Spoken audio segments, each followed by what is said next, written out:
오늘도 본문을 읽고 시작하겠습니다. 로마서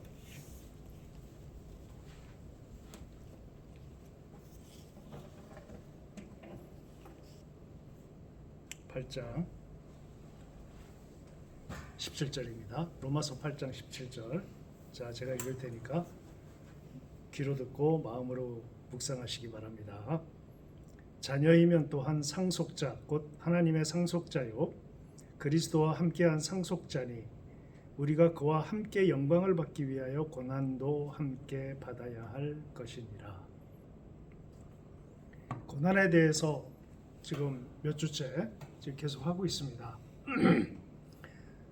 저번 두 번에 걸쳐서 고난에 대한 얘기를 우리가 나누었는데, 고난은 우리가 욥이나 또 여러 고난을 당한 사람들을 통해서 우리가 느꼈던 것은 하나님께서 우리에게 고난을 왜 주셨는가, 내지는 우리는 왜 고난을 당해야 되는가에 대한 근본적인 얘기들을 나누어 봤습니다. 핵심은, 지금까지 나눈 이야기의 핵심은 우리가 성경을 통해서 보아도 반드시 이상하리만큼 고난이 존재했다는 것이지요. 그 고난이 왜 존재하는 것에 대한 설명은 없습니다.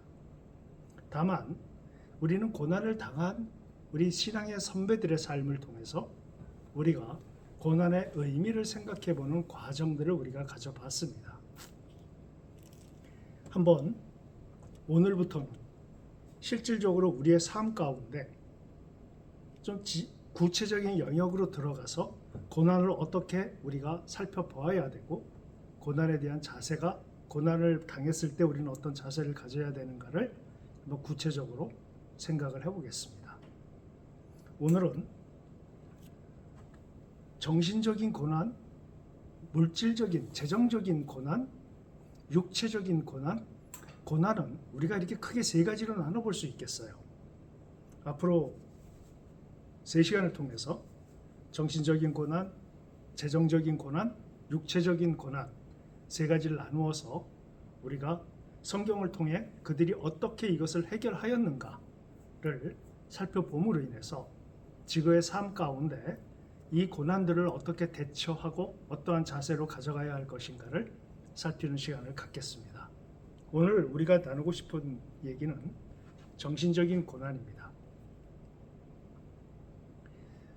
우리가 살다 보면 참 이상한 사람들을 만나는 경우가 많이 있어요.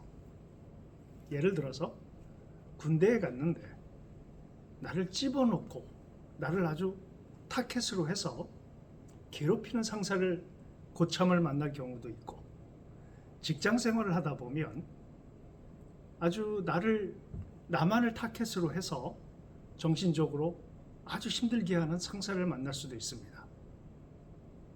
그 외에도 우리가 어떤 공동체에 속해 있을 때 나는 적으로 삼지 않았지만 나를 적으로 삼는 사람들을 만나는 경우가 쉽지 않게 있습니다.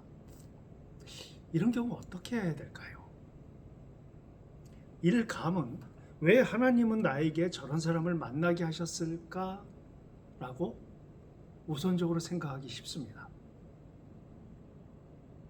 역으로 하나님은, 제가 첫 시간에 고난에 대한 얘기할 때 첫 번째 시간에 말씀드렸던 것처럼 하나님은 우리를 향한 시작이 사랑이십니다.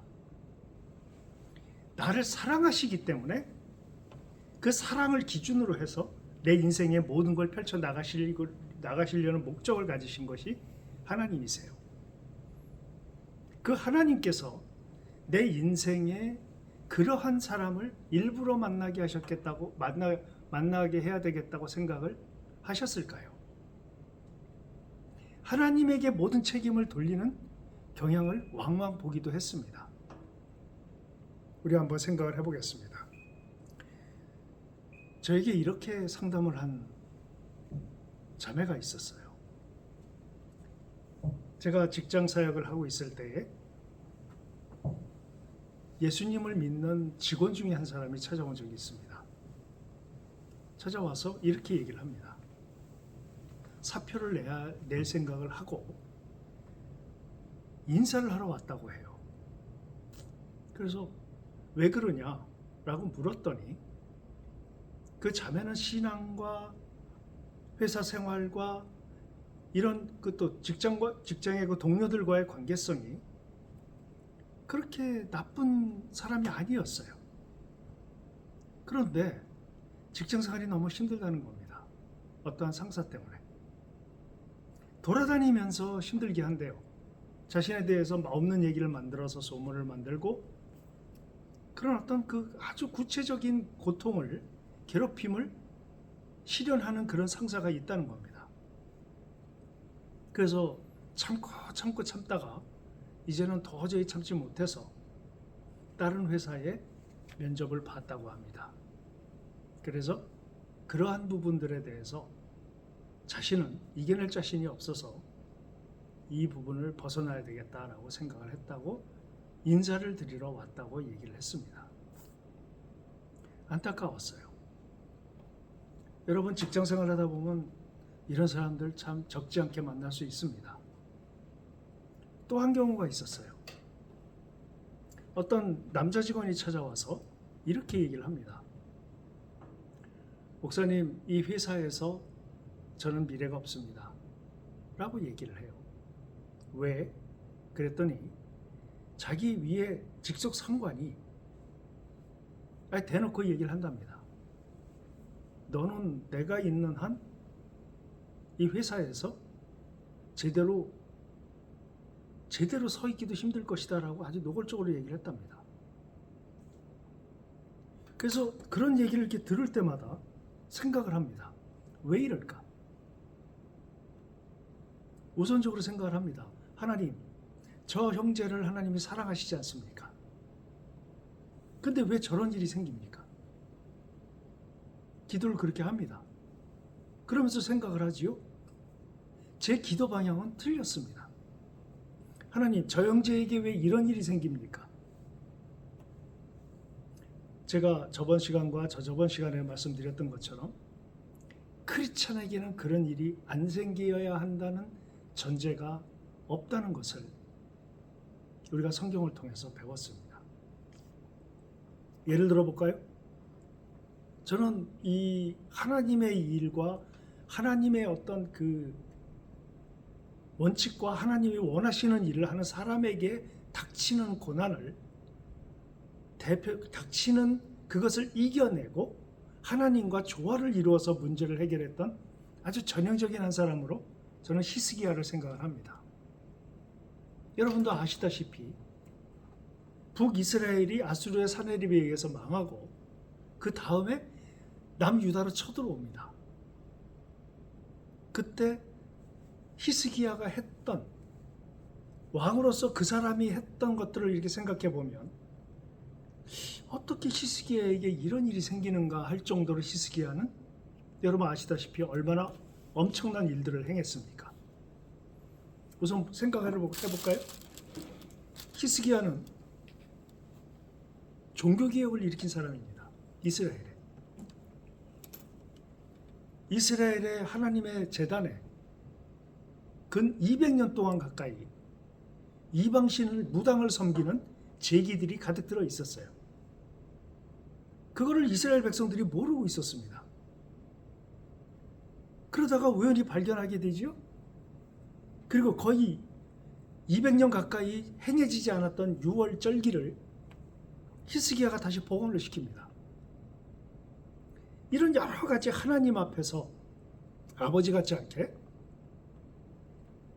이스라엘을 왕이 되자마자 이스라엘의 종교개혁을 일으키는데 여러분 거의 200년 동안 지켜지지 않았던 절기를 다시 복원을 시킵니다. 물론 성경에는 디테일하게 안 나와 있지만 얼마나 많은 저항이 있었을까요? 하나님의 성전에 무당을 섬기는 그러한 제기들이 들어가기까지 얼마나 사회적으로 영적으로 부패해 있었을까요? 이스라엘이. 이런 모든 그 과정 가운데 그 제기를 만들고 이방신들을 섬기는 산당들이 무수하게 많이 생기고 거기에 경제적인 논리가 들어가고 얼마나 많은 기득권들이 만들어졌겠습니까? 히스기야는 그걸 개혁합니다. 완전히 개혁해버립니다. 히스기야가 하나님 앞에 절기를 다시 세우고 이스라엘의 정신을 다시 세웁니다. 저는 그 히스기야를 읽을 때마다 그런 생각을 해봐요. 하나님 앞에 나는 정말 정직하게 살겠다. 나는 하나님의 백성으로 제대로 살겠다.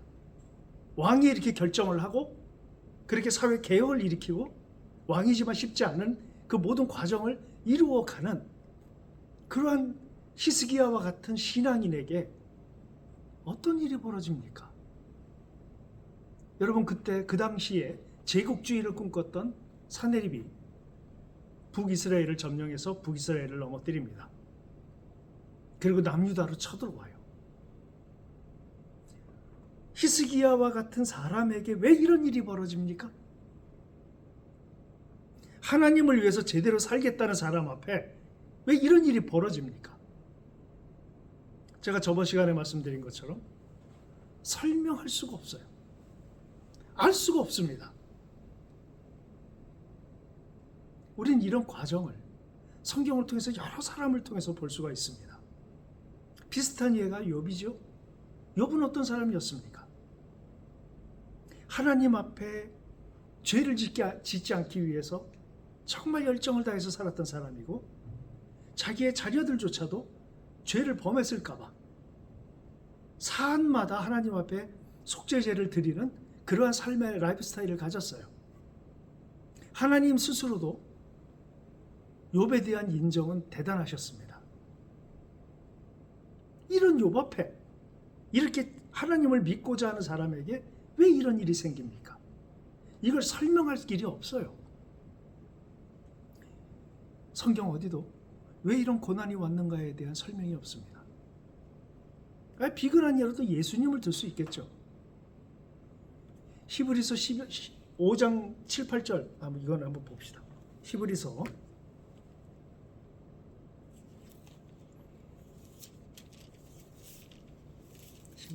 5장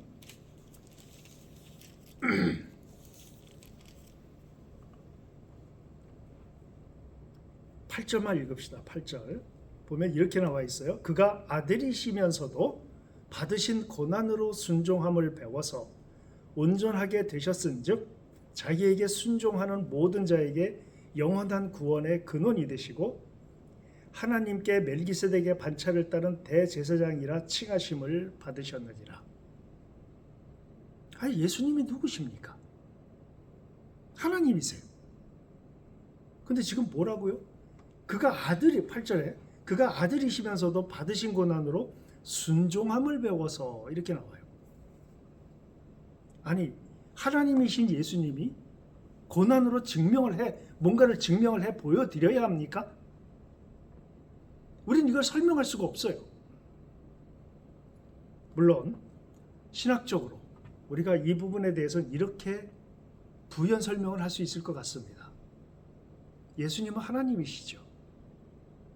그러니까 하나님이시기 때문에 그 자체가 하나님으로서 가질 수 있는 권한과 그 포지셔닝은 분명한 하나님이세요. 그런데 아들로 오신 예수 그리스도가 우리가 누누이 얘기하는 것처럼 예수님의 오심은 왕으로서 오시고 선지자로서 오시고 제사장으로서 오셨다고 말씀을 드렸어요. 예수님이 이 땅에 오신 것은 왕으로서 통치하시기 위해서, 그리고 하나님의 복음을 전파하시는 선지자로서, 그리고 십자가를 통해서 당신의 백성을 죄에서 구원하실 대제사장의 역할을 위해서 오셨습니다. 예수 그리스도의 삼중직에서 대제사장으로 예수님은 고난을 받으셨어요. 물론 이것은 우리가 널리 이해하듯이 우리에게 고난을 통해서 하나님께 순종을 배운다는 차원으로 설명할 때 많이 예로 들어지는 경우입니다. 그러나 이걸 역으로 생각해 보면 왜 예수님과 같은 분이 고난을 당하셔야 될까요? 설명할 수 있습니까? 하나님이신 자체가 하나님이신 예수님이. 그런데 굳이 고난이라는 방법을 통해서 구원을 하셔야만 했을까요? 물론 우리는 이렇게 설명할 수 있습니다. 죄 사함은 피 흘림이 없은즉 죄 사함이 없느니라 라는 말씀처럼 우리의 모든 이 부패한 존재들을 구원하시기 위해서 그리스도의 피가 필요했던 것이죠. 우리는 이렇게 신학적으로 설명할 수 있습니다. 그러나 예수님 자체만을 봤을 때에는 고난이 불필요하신 분이었죠. 이것을 통해서 예수님의 그 대제사장으로서의 고난을 통해서 우리에게 교훈을 주시기 위한 하나의 커다란 방향성이었습니다. 이렇듯 욥도 그렇고요. 그러니까 대표적인 예가 히스기야고, 그 다음에 예수님이고, 그 다음에 또한 요셉도 그런 경우에 속합니다. 왜 하나님을 잘 믿는 사람에게 이런 일이 생기는가? 이래서 그래, 저래서 그래, 상당히 많은 부분의 설명이 있습니다. 순종을 가리키기 위해서, 고난을 통해서 연단을 받아 정금같이 나오기 위해서, 이런 여러 가지 원리들이 있긴 합니다만, 여러분, 정작 고난을 당한 당사자는 너무나 고통스럽습니다. 너무나 아파요. 어떤 성경 말씀을 갖다가 설명을 해도 이게 치유가 잘 안 됩니다. 고난을 당한 당사자들은. 어떻게 해야 될까? 이런 상황에서. 그러면 우리는 성경적으로 이렇게 해라 저렇게 해라 상당히 많은 얘기들이 나오지만 실질적으로 고난을 지금 여기서 당하는 사람의 입장에서는 안 들립니다. 당신도 당해봤느냐? 지금 이 아픔 가운데 있는데 너무 하루하루가 고통스러운데 정신적으로 압박을 받고 이 어떤 얘기를 갖다 설명을 해도 이게 안 들어오고요. 그리고요, 기도가 안 됩니다. 기도조차도 안 됩니다. 제가 왜 이렇게 말씀을 드리는가? 저도 그런 고통을 당해봤기 때문입니다. 직장 생활을 하는데 동료들하고 또 상사하고 또 후배하고 나를 둘러싼 사람들과 함께 생활을 할 때요, 완전히 고립무원이 되어보신 적이 있으십니까? 신뢰했던 선배, 신뢰했던 동료, 신뢰했던 후배들로부터 완전히 고립무원이 되어서 혼자 떨어져 있는 듯한 그 절대고독 앞에 서게 되면은요, 하나님을 원망한다든가 하나님을 저주한다든가 하는 그런 차원이 아니라 하나님을 기본적으로 나를 바라보시는 그 시선이 어떠한가 아무 생각이 안 납니다. 그 당시에는요, 너무나 고통스럽습니다. 거기에서 저 개인적으로는 제일 먼저 떠오르는 인물이 히스기야였습니다. 아, 히스기야도 이랬겠구나. 왠지 아십니까? 히스기야의 아버지는 하나님이 정말 하나님이 보실 때 정말 악한 왕이었습니다. 기억나시죠? 그가 왕으로 있으면서요, 이스라엘에 행했던 것들, 아무리 가문이스를 통해서 이스라엘 백성들을 설명하려고 했지만 이스라엘 백성들은 그를 존경하지 않았어요. 그런 아버지가 만들어 놓은 세계관 속에, 경제 논리 속에, 정치 논리 속에 히스기야라는 어린애가 왕이 됐어요. 이 사람은 기존에 있었던 그 많은 아픔, 많은 이 사람들을 이 히스기야를 싸고 있는 그 환경적 요소들, 저는 생각만 해도 아찔했을 것 같습니다. 그런데 히스기야는 개혁을 일으키더라고요. 물론 아주 디테일하게 나오진 않아요. 그러나 우리가 결과를 보면 알 수 있지 않습니까? 왜 히스기야를 말씀드리냐면, 히스기야의 삶의 태도에서 저는 그 당시에 여러 가지를 배울 수 있었는데요. 그 중에 하나가 이거였습니다. 내가 앞으로 목회자로 살 텐데 목회자로서 준비해야 될 게 뭘까? 여러분, 지금 내가 고난을 당하고 있는데 앞으로 내가 목회자로 살아야 될 텐데 내가 준비해야 될 게 뭘까를 어떻게 생각할 수 있었을까요? 전 히스기야에서 배웠습니다. 히스기야가 이스라엘의 그 근본적인 그 부패성, 정치, 경제, 종교, 사회 모든 부분이 다 썩어 있을 때에 우선 종교개혁, 하나님으로부터의 관계 개선을 먼저 시작을 합니다. 하고 나서요, 이제 하나님을 위해서 내가 백성들을, 나라를 깨끗하게 정화시켜 놨으니까 지금부터 하나님께서 날 도우셔야 한다, 이 생각 드는 건 당연하지 않습니까? 근데 전쟁의 위험이었어요. 그렇게 했음에도 불구하고 찾아온 게 전쟁이었어요. 그때 히스기야가 어떻게 했는가? 히스기야는 제단에 가서 하나님께 기도하고 하나님께 부르짖고 시작을 이렇게 하지 않았습니다. 저는 놀라웠어요. 이게 우리의 가르침이고 여지껏 들었던 내용들이었습니다. 근데 히스기야는, 여러분, 그 당시에 아수르는 제국을 원했습니다. 제국. 자기 주변의 그 약소국들을 다 침범하고 점령하면서 제국을 만들기 원했어요. 아수르 제국을. 그래서 여러분 아시다시피 예루살렘이 멸망당했습니다. 그 다음에 남유다로 내려왔어요. 그때 히스기야가 왕일 때 히스기야가 한 일들이 있습니다. 그것은 왕이 내 나라를 지키기 위해서 무엇을 해야 하는가를 이 사람은 생각을 했어요. 여러분, 당시에 아수르가 쳐들어왔다는 건 이거는 상상할 수 없는 위협이었습니다. 유다는 작은 나라였어요. 약소국이었어요. 엄청난 두려움. 히스기야 입장에서 내가 하나님을 잘 섬기는 나라로 만들려고 산당을 다 없애고요, 성전을 재건하고 제단을 다시 깨끗하게 정화시키고요, 백성들의 정신을 바르게 했고요, 하나님의 말씀을 읽게 했고요, 절기를 다시 부활했고요. 이랬는데 왜 전쟁입니까? 이렇게 얘기할 수 있어요. 히스기야 입장에서는.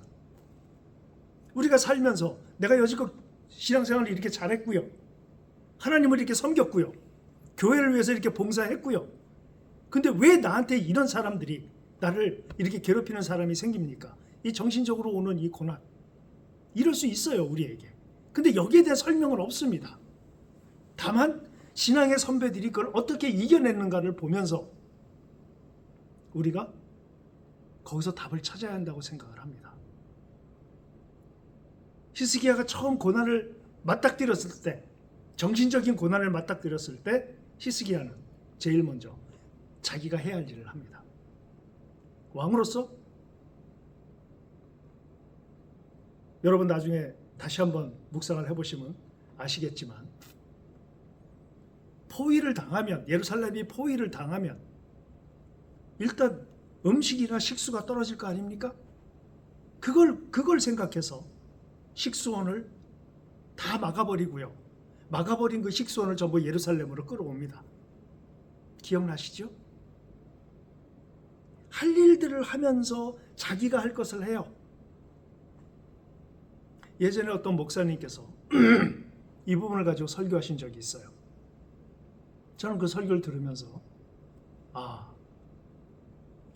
고난이라고 하는 것은 우리가 성경을 통해서 몇 안 되는 사람들을 우리가 뽑아서 이해할 수밖에 없구나, 그런 생각이 들었어요. 근데 물론 조금씩 방향은 틀립니다. 방향은 틀리는데요, 직접적인 고난을 당해 보게 되면 우선적으로 이 프로세스가 생각이 안 납니다. 그 상황 속에서는. 우리가 이런 얘기를 자주 하죠. 맡긴다고, 하나님께 맡긴다고.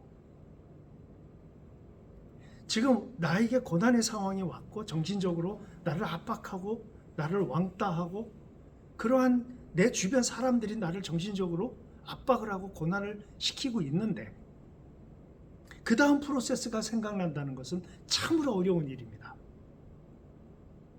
고립무원에 있는 상태, 절대 고독인 상태에 있을 때에 정신적으로 그 다음 프로세스가 뭐지? 이거 쉽지 않은 일이에요. 그래서 우리가 지금 내가 왜 이렇게 살았음에도 불구하고 이런 고난을 당하는가를 생각을 하기 이전에 이 신앙의 선배들을 통해서 생각을 해보는 겁니다. 아, 이분은 이렇게 했지. 히스기야는 자기가 할 바를 했습니다. 왕으로서 할 일을 했어요. 다시 말해볼까요? 우리가 지금 직장 내에 또 여러 가지 사람 공동체 속에서 여러분 정신적으로 나를 고통스럽게 하는 사람들이 있습니까? 만약 그랬을 때 우선적으로 오는 것은 우리가 히스기야를 통해서 이런 상황을 인정하고 내가 지금 고난의 상태에 있다는 걸 인정을 하고 그럼 내가 할 일이 뭐지? 라고 생각할 수 있는 그 넥스트 스텝을 우리는 히스기야를 통해서 욥을 통해서 모세를 통해서 또 요셉을 통해서 우리는 배울 수가 있습니다. 그 원리가 뭐냐면 우선적으로 내 할 바를 생각을 하는 겁니다. 그 당시에 하나님이 이 교훈을 저한테 주셨던 것 같아요. 그래서 그때 생각을 했던 것 같습니다.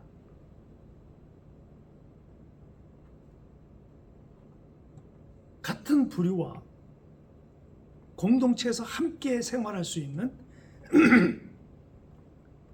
동료들과 함께 해서 시간을 함께하고 공간을 함께하고 이런 게 저는 끊어졌었습니다. 고립무원이 됐어요. 혼자가 됐어요. 마음을 나누어서 얘기할 상대가 없었습니다. 그때요. 하나님이 보여주신 게 하나님이 알게 하셨고 하나님의 마음으로 이끄셨고 하는 것은 나중에 저의 해석입니다. 그 당시에 저는 어떻게 생각을 했냐면 그렇게 되다 보니까 함께 움직이고 함께 생활하고 함께 뭔가를 도모하는 공간과 시간을 함께하는 거로부터 고립이 되고 나니까 저에게 생긴 게 하나 있었어요. 생긴 게 있었습니다. 그게 저만의 시간이었어요. 저만의 공간이었습니다. 함께하고 함께 가져가야 할 시간과 공간이 저만은 떨어져 나왔기 때문에 저에게 그것이 주어졌어요. 그래서 그때부터 자연스럽게 무엇을 하게 됐냐면 인문학을 연구하기 시작했습니다. 저에게 그럴 시간이 생겼어요. 사역을 일하느라고 시간이 없었던 저에게 함께해서 이루어가야 할 어떤 시간적 개념이 저에게 주어지는 바람에 전 그때부터 읽지 못했던 책을 읽기 시작하게 됐습니다. 또 알고 싶고 연구하고 싶었던 영역들을 하나씩 하나씩 찾아서 집중적으로 연구할 수 있는 시간적 개념이 생겼어요. 나중에 이렇게 돌아보면 우리 흔히 하는 얘기 있죠. 그때 그 시간은 참 축복의 시간이었다라고 이렇게 소외들을 하지만 당시에는 참 힘들었습니다. 외로웠고요. 고독했어요. 신뢰했던 선후배들, 동료들, 또 마음을 나누고 싶었던 선후배들, 동료들로부터 완전히 고립이 돼서 아무것도 할 수 없다. 그러면서 그 나머지 시간을 이렇게 활용하게 되는 자연스러운 어떤 현상이었을지 모르지만 저한테는 나중에 시간이 흐르고 나서 생각해 보면 절대적으로 필요한 시간이었구나라는 걸 알게 됐다고 고백을 하는 겁니다. 그러나 당시엔 그걸 모르죠. 설명할 길이 없죠. 왜 내가 이런 대접을 받아야 되나? 이런 부분들도 있었죠. 두 번째입니다. 저에게 그러한 시간이 주어져서 그렇게 준비할 시간들이 생겨나기 시작했어요. 그 당시에 무수한 그 많은 책을 읽게 됐고요. 연구할 분야들을 집중적으로 연구할 수 있게 되면서 동시에 하나 또 생각된 게 있었습니다. 그게 나를 돌아보는 시간이었어요. 생각을 해봤습니다. 고립무원이 왜 됐을까? 나에게 잘못은 없나? 시간이 지나고 나니까 저의 인격적인 허점들, 저의 그 올바르지 못한 태도, 여러 가지 형태의 태도들, 이런 부분들이 나중에 다 떠오르기 시작을 하는 겁니다. 제가 죄를 짓고 이렇게 했기 때문에 하나님께서 사람들로부터 나를 왕따시키게 만들고 이렇게 되는 겁니까? 죄책감에 쌓이는 그런 관점이 아닙니다. 나의 성격, 나의 특성, 저의 말투, 행동, 이런 것들이 여러 사람들에게 공감되지 못하는 영역들이 참 많다는 것을 발견하게 됐어요. 이게 저의 두 번째, 저의 고난에 대한 저의 해석이었습니다. 자연스럽게 마련된 시간과 공간, 나만의 시간과 공간이 주어져서 저는 그때부터 그렇게 연구하게 됐지만, 더불어 나의 인격적이고 태도적이고 이런 어떤 방향성들이 참 많은 사람들에게 상처가 됐겠구나. 물론 그 당시에는 생각이 안 났지요. 그 당시에는 원망만 있었습니다. 그러나 나중에 생각해 돌이켜보면 그러한 일들이 떠오르기 시작한다는 것은 저로서는 고난이 주는 유익이었습니다. 어느 정도의 시간을 그렇게 가질 수 있었을까요? 넓게 보면 저는 한 10년 정도고요. 좁게 보면 7년 정도입니다. 그 시간 동안에 많은 제자들을 키울 수 있었습니다. 직장 내에서. 소위 말하는 제자 양육이죠. 제자들을 통해서 좋은 관계를 맺게 됐고요. 괴롭고 힘들고 고독하다는 나의 연민에 빠지고 하는 시간 대신에 오히려 그런 일들에 집중할 수 있는 시간대였어요. 혼자 구석에 앉아있고 어두움을 벗하면서 고독과 대화하고 이렇게 나의 시간을 보낸 것이 아니라 오히려 하나님께서 이렇게 나를 인도해 가셨다라고 나중에는 고백할 수 있는 그러한 시간이었습니다. 제가 두 번째 생각한 것이 저를 돌아보게 되었다는 겁니다. 저는 제가 다 잘한 줄 알았어요. 다 성장한 줄 알았어요. 왜냐하면 듣기보다는 가르치는 시간이 많았습니다. 또 들어서 저를 개선하고 성숙시키는 시간보다 남에게 말해서 그들을 키우고 그들을 개선시키는 방향성이 많지 않았겠습니까? 그런데요, 그 나중에 생각을 해보니까 세 번째 하나님이 고난을 통해서 저 개인에게 주신 것이 나중의 방향성이었습니다. 다시 말하면 시간과 공간이 나에게 주어져서 연구할 시간을 주셨고요. 두 번째는 나를 돌아보게 되었고요. 세 번째는 나의 나중에 후회의 방향성이었는데 이걸 달리 표현하면 하나님과의 개인적인 관계 개선입니다. 전 다 잘한 줄 알았는데요. 저는 그때부터 잘하지 않았나, 그때부터 성장하지 않았나라고 생각이 들기 시작했어요. 그 전까지는요, 하나님께서는 어떤 존재였냐면 저한테 하나님은 베푸시는 존재, 하나님은 그 자리에 계셔서 나의 기도를 들으시는 존재, 이러한 존재, 뭔가 나에게 보탬이 되는 존재, 저에게 하나님이 그런 존재였어요. 그런 존재였다는 걸 알게 됐습니다. 그 당시에. 그런데요, 제가 다시 눈여겨보게 되는 말씀이 있었습니다. 그 주님이 이렇게 말씀하세요. 너 나하고 와서 대화하자. 네가 나하고 대화하면 네 죄가 붉은색, 아니 새빨간색이라도 눈처럼 하얀 색깔처럼 너와 바뀔 것이다. 그 말씀이 떠오르기 시작했어요. 물론 죄의 문제도 죄의 문제지만 내 실존의 문제였습니다. 하나님과의 관계성에서. 하나님은 여기 계셔서 나를 관장하시고 나를 주관하시고 내가 나에게 보탬이 되시고 물론 그런 존재이시죠. 그러나 하나가 빠졌어요. 그 당시에 고난을 통해서 정신적인 고난을 통해서 이 세상이 주는 모든 관점들 물론 내가 사역을 하고 만나는 사람들, 원리들 이러한 모든 영역들이 하나님과 분리된 어떤 영역이라고 하나님과 대치된 어떤 영역이라고 생각을 했을 때 하나님과 나와 집중되는 관계의 시간이었습니다. 그때가.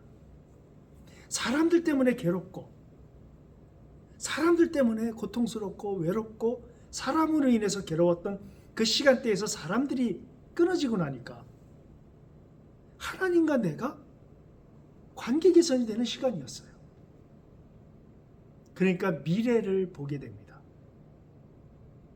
시각적으로 미래가 보인다는 뜻이 아니고요. 하나님과 함께하는 미래로 내가 방향이 틀어지는 겁니다. 시선이 사람과 재물과 세상이 주는 어떤 영역들로부터 완전히 제외되고 나니까 하나님과의 관계성이 다시금 좀 심하게 얘기해서 재설정되는 시간이었습니다.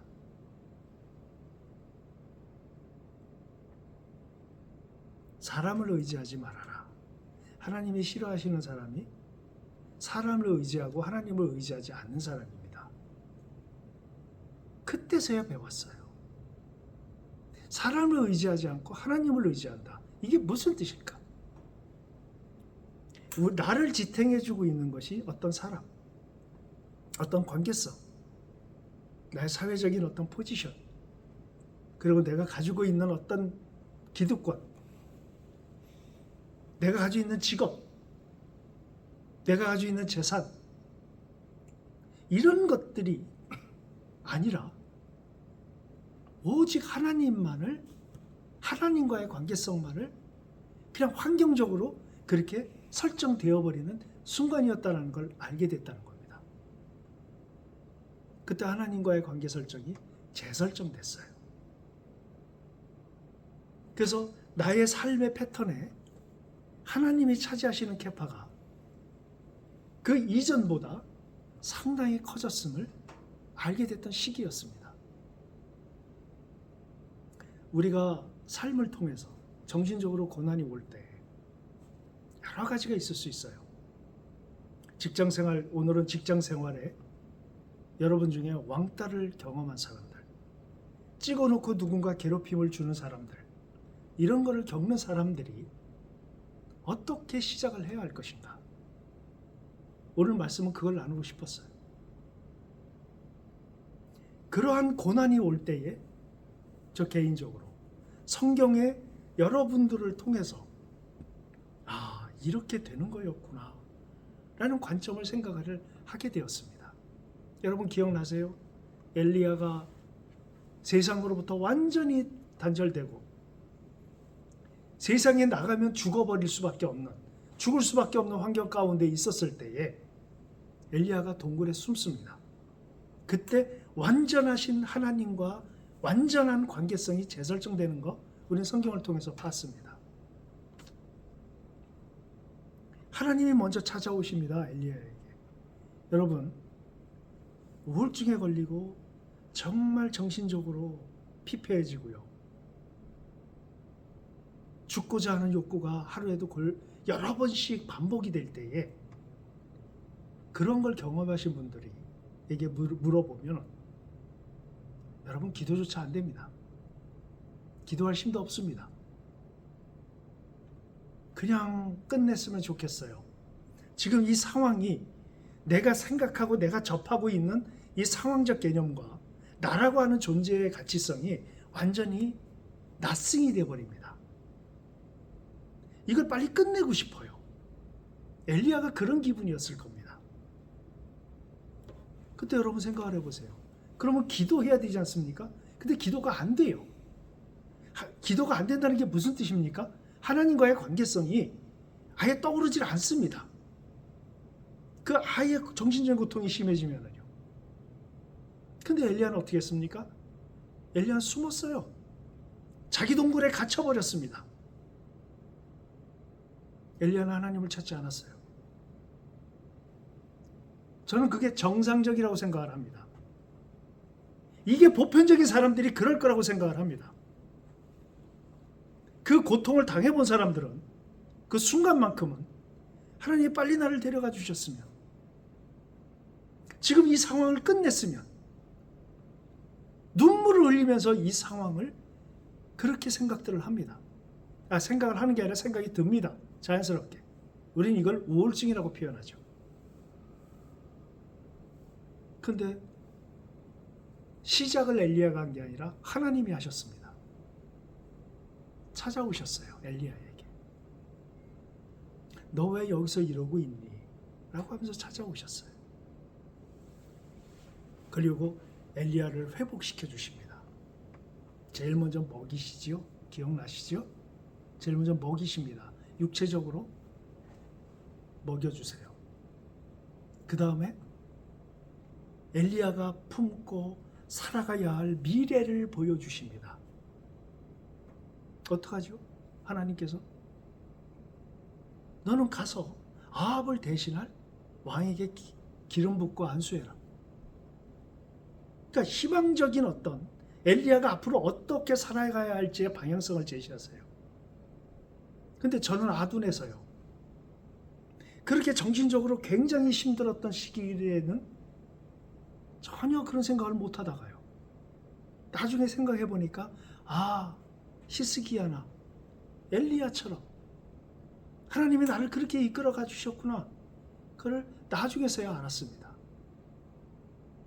이 정신적인 고난을 받는 사람들은 결국 엘리야와 히스기야와 이런 분들이 겪었던 그런 과정들을 하나님이 이렇게 인도해 가시는구나. 그걸 나중에서야 깨달았습니다. 여러분 중에 만약에 지금 이러한 정신적인 고난 가운데 있는 분이 계시면 여러분 엘리야와 히스기야를 떠올려 보시기 바랍니다. 정말 너무나 고통스러워서 기도할 힘도 없고요. 하나님도 떠오르지 않고요. 얼마든지 그럴 수 있습니다. 제가 경험해 보니까 그렇더라고요. 그렇다고 하나님이 저희를 안 보십니까? 여러분 하나님은 사랑이십니다. 여러분 하나님은 무한하신 분이에요. 유한한 우리가 하나님을 다 이해할 수 없습니다. 저번 주에는 말씀드렸던 것처럼 우리는 우리가 겪고 있는 부분들을 성경의 선배들이 겪는 걸 읽으면서 하나님의 인도하심이 이런다는 것을 이러하다는 것을 그 원스텝을 우리가 성경을 통해서 이해를 하게 되면 지금의 나의 고통, 나의 아픔 이런 부분들이 설명이 되기 시작합니다. 물론 깊게 묵상하고 시간이 흐르고 하나님이 깨닫게 해주시고 성령님이 도와주시고 하는 그 과정이 없이는 우리에게 깨달음이 없어요. 그러나 저 같은 경우도, 이 아둔한 저 같은 경우도 그 고통의 시간이 지나서 이렇게 돌이켜 봤을 때 내 과정이 엘리야 같았구나. 히스기야와 같았구나. 웬만큼 자기의 할 일들, 엘리야는 자기의 할 일을 찾아서 하지 못했지만 히스기야는 자기의 할 일을 찾아서 했습니다. 왕으로서 전쟁을 준비했어요. 전쟁을 준비하고 자기가 할 일을 하고 그 다음에 하나님을 찾습니다. 히스기야가. 부르짖었다고 나오지 않아요? 하나님 앞에? 그런데 이 히스기야보다 더 정신적인 고통을 당했던 엘리야는 그런 생각조차 못하고 있었을 때 하나님이 찾아오셔서 이런 과정을 겪었어요. 그래서 말씀을 드리는 겁니다. 우리의 정신적인 고통은 하나님이 무한한 전능하신 능력을 가지고 나를 보고 계시고 나의 이 상황을 아시고 하나님이 관여하신다는 사실을 묵과해서는 안 됩니다. 여러분, 우리에게 그거 없으면 희망이 없어요. 절대절명의 상황에 있을 때 기본적으로 하나님은 나를, 그 전지전능하시고 무한한 존재이신 하나님이 나를 보시고 관여하시고 나를 이끌어 가실 거라는 것을 나에겐 지금은 설명이 안 되지만 우리가 성경을 통해서 히스기야나 엘리야를 통해서 하나님이 이렇게 하신다는 사실을 우리는 성경을 통해서 배울 수 있는 겁니다. 그래서 오늘 엘리야와 히스기야의 예를 통해서 정신적인 고난과 고통을 받는 분들에게 짧은 시간이지만 이런 저 개인적인 어떤 과정, 배움을 통해서 결국은 성경에 나와 있는 그분들의 과정을 제가 하나님이 이끌어 가셨던 것처럼 저를 이끌어 오셨다는 것을 배웠다는 사실을 여러분에게 말씀드리는 이유는 우리도, 여러분도 만약에 그런 과정에 있다면 여러분이 다시 신앙의 고난을, 정신적인 고난을 받았던 성경의 인물들을 통해서 이 과정을 묵상하고 미리 깨우치고 할 수 있는 계기가 되기를 바람으로 이런 말씀을 드렸습니다. 다음 주에는 재정적인 고난에 통해서 재정적인 고난이 우리에게 어떤 영향을 주고 또 왜 오는가, 이런 여러 가지 원인들에 대해서 또 그걸 어떻게 이겨낼 것인가에 대한 과정을 살펴보기로 하겠습니다. 수고들 하셨습니다.